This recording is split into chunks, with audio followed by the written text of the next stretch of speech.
आप ही को आवाज लगा रहा हूं, त्रिभुवन मोहिनी।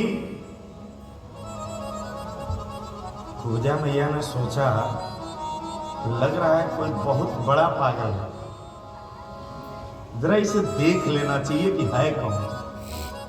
और ज्यों कुब्जा मैया पलटी और कृष्ण को देखा, बरबस कुब्जा मैया के पांव कृष्ण की ओर बढ़ते चले गए। जब कृष्ण के निकट पहुंची, कन्हैया कुछ कहना चाहते हैं, कुब्जा मैया ने रोक दिया, ठहर जाओ, बोलना मत।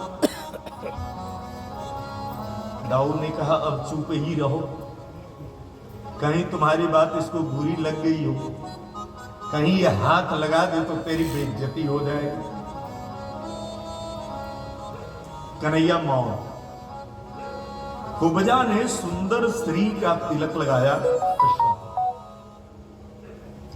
बचा हुआ अंगराग सभी ग्वालों को भारी माथे लपेटते श्री लगाती, और जो बच गया था कुछ बाजू में, कुछ बाह में, कुछ हाथ पर, कुछ पीठ पर, सारा अंगराग खपा दिया। सिर झुका के प्रणाम किया और तब कुब्जा ने कहा अब बोल सकते हैं। कन्हैया ने पूछा पहले क्यों मना किया बोलने से? कुब्जा ने कहा देखो मैं ठहरी कुबड़ी, हमारे जीवन के तुम पहले मनुष्य हो जिसने मुझे सुंदर कहा है। मुझे मेरे माँ बाप भी सुंदर नहीं कहते थे, लोक लज्जा के डर से कि लोग उन्हें पागल कहने लगे, और तूने सुंदर कहा तो मुझे लग गया कि तुमसे सुंदर इस संसार में कोई हो नहीं सकता, जो मेरे जैसी कुरूपा को, कुब्जा को, त्रिवक्रा को सुंदर देख रहा है, उससे सुंदर ब्रह्मांड में कोई हो नहीं सकता। और मैंने मन में आपको अपना पति मान लिया, लेकिन मुझे साहस नहीं थी कि मैं कहती कि हे कन्हैया तुम हमारा वर्ण कर लो, तुम हमें सिंदूर कर दो, ये मेरी साहस नहीं। इसलिए मैंने सोचा तुम करो न करो की जरूरत क्या है, लेकिन मैं तो तेरा वर्ण कर दूं, इसलिए मैंने तुझे तिलक कर दिया। और गोविंद तुम मुझे अपना मानो न मानो, मुझे कोई अंतर पड़ने वाला। श्याम सुंदर अब तो हम आशिक तुम्हारे बन गए। न हो ये हमारा विषय नहीं, हम आपके हैं, बस इतने से हमें।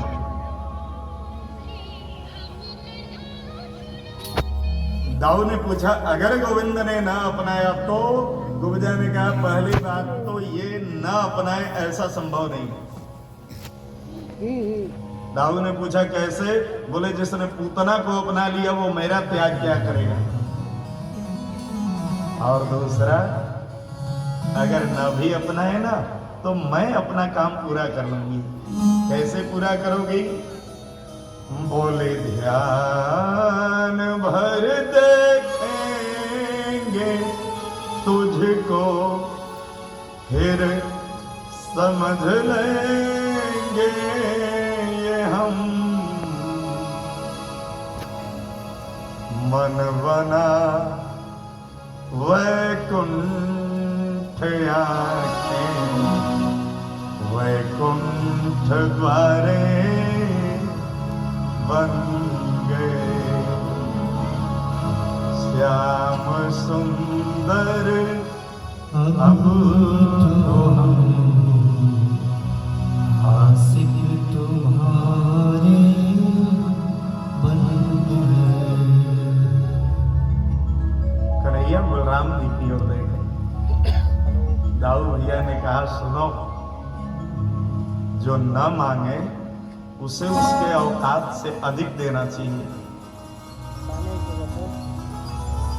कृष्ण ने कुब्जा पर दृष्टि बरसाई, कुब्जा मैया त्रिपुर सुंदरी हो गई।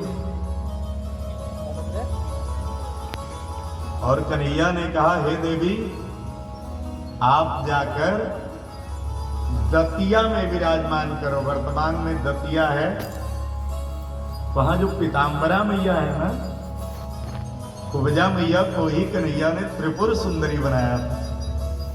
जो गए होंगे देखे, एकदम सोने जैसी है, आंखें टिकती नहीं है मैया पर। अब तो सारे ग्वाल कृष्ण बलराम मस्ती में आगे बढ़े। कंस ने मथुरा के मुख्य राजमार्ग पर कुवलया पीड़ नाम के हाथी को विराजमान करा था। कैसे? पूरा उसे मदिरा पिला दिया था, और मदिरा के मद में मतवाला होकर के कुवलया पीड़ झूम रहा था। दूर से खड़े बड़े बड़े पहलवान देख रहे थे कि सामने कृष्ण बलराम आए, कुवलया पेड़ उठा के पटकेगा, इनकी लीला आज खत्म। लेकिन दूर से जब कन्हैया को कुवलया पेड़ ने देखा